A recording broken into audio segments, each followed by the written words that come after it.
नमस्कार. आपल्या सगळ्यांचे महाराष्ट्र सोशल न्यूज चॅनलमध्ये हार्दिक स्वागत. चला वळूया तर एका नवीन बातमीकडे. आजची बातमी.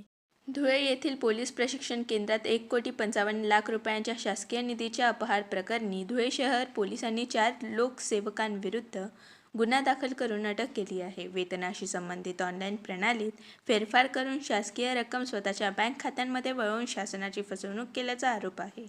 या प्रकरणी भारतीय न्याय संहितेच्या विविध कलमान्वये गुन्हा दाखल करण्यात आला असून आर्थिक गुन्हे शाखेकडून पुढील तपास सुरू आहे. काल रात्री गुन्हा दाखल केलेली आहे.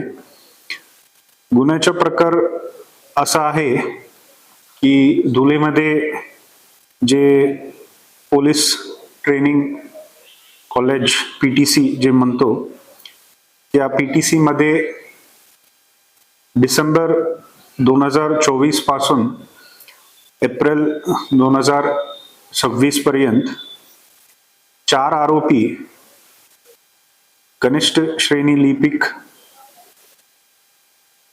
मनोज गीर बुवा, कनिष्ठ श्रेणी लिपिक Jagdish Sonawane,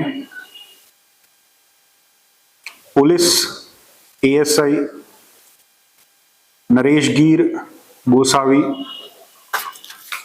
police head constable Manoj Khonde, हे चारी जे तिथे पोलीस प्रशिक्षण केंद्र धुळेमध्ये नेमणूक होते, ते चारी लोकांनी संगमत करून हा कालावधी मध्ये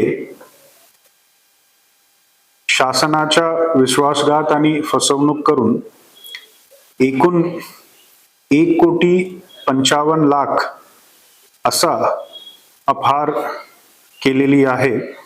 असा कंप्लेंट जे आहे काल धुळे शहर पोलीस स्टेशन मध्ये दाखल केलेली आहे.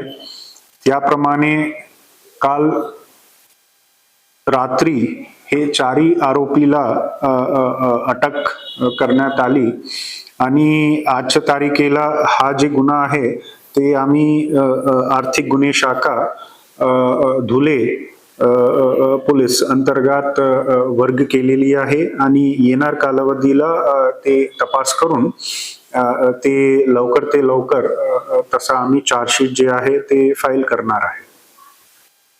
बातमी आवडल्यास चॅनलला लाईक व सबस्क्राईब करा व दररोज अशा नवनवीन बातम्या पाहण्यासाठी चॅनलला फॉलो करा. धन्यवाद.